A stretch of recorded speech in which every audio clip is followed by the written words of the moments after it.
50 miliar rupiah mengalir ke satu lembaga. KDM bongkar keanehan dana hibah pesantren Jawa Barat. Bayangkan satu lembaga bisa menerima 50 miliar rupiah dari dana hibah pesantren, sementara ratusan pesantren kecil lainnya hanya bisa berharap. Gubernur Jawa Barat Deddy Mulyadi akhirnya angkat bicara. Ramai di media sosial bahwa bantuan untuk pesantren dihapus. Namun, benarkah demikian? Melalui klarifikasinya yang diunggah di TikTok, Kang Deddy Mulyadi justru membongkar kenyataan yang mengejutkan di balik distribusi anggaran pesantren yang dinilai timpang dan janggal. Gubernur Jawa Barat Deddy Mulyadi atau Kang Deddy Mulyadi menegaskan bahwa isu penghapusan bantuan terhadap pesantren di Jawa Barat tidaklah benar.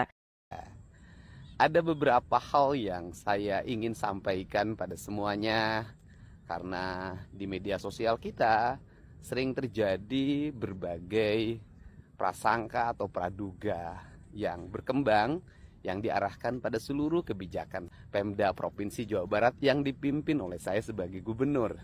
Yang pertama, bahwa tidak ada kebijakan Provinsi Jawa Barat menghapus bantuan terhadap pesantren. Ia menjelaskan bahwa saat ini yang sedang dilakukan pemerintah provinsi adalah evakuasi terhadap bantuan yang selama ini cenderung tak merata. Yang ada adalah melakukan evaluasi terhadap bantuan yang selama ini dilakukan karena bertumpuk hanya pada 2 kabupaten, yaitu Garut dengan Tasik.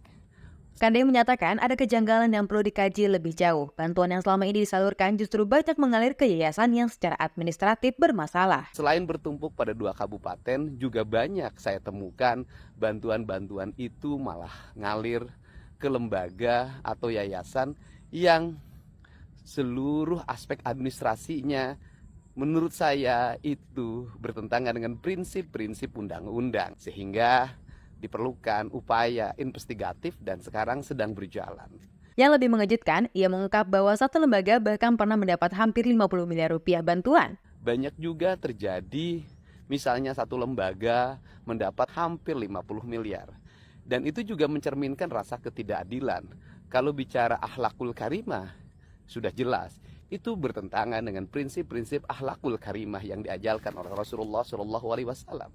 Setelah mengurai berbagai persoalan, KDM pun meminta masyarakat bersabar dan menunggu kebijakan baru agar dana negara bisa tepat sasaran. Untuk itu, mohon semuanya bersabar. Pemerintah Provinsi Jawa Barat sedang mencari formulasi yang tepat agar anggaran negara ini tepat sasaran dan memiliki dampak terhadap para santri. Ia berharap santri dari kalangan masyarakat bawah bisa menikmati bantuan tersebut dan tetap semangat dalam menuntut ilmu. Sehingga para santri, terutama santri dari kalangan masyarakat menengah ke bawah, di pesantren-pesantren kecil, bisa menikmati anggaran dari pemerintah provinsi sebagai bagian untuk memberikan stimulus agar dia memiliki ketenangan, ketentraman, dan optimisme dalam menuntut ilmu agama. Sebelumnya, ramai isu bahwa bantuan hibah pesantren dihapus di tahun 2025 setelah Gubernur Jawa Barat melakukan efisiensi anggaran. Padahal dalam APBD 2025 yang disahkan bersama DPRD Jabar, tercatat bantuan untuk pesantren sebesar 153 miliar rupiah. Namun, pengaturan Gubernur Jabar nomor 12 tahun 2025 menunjukkan angka itu dipangkas drastis menjadi hanya 9,2 miliar rupiah. Kebijakan efisiensi itu disebut menunjuk pada Instruksi Presiden nomor 1 tahun 2025 tentang efisiensi belanja APBN dan APBD.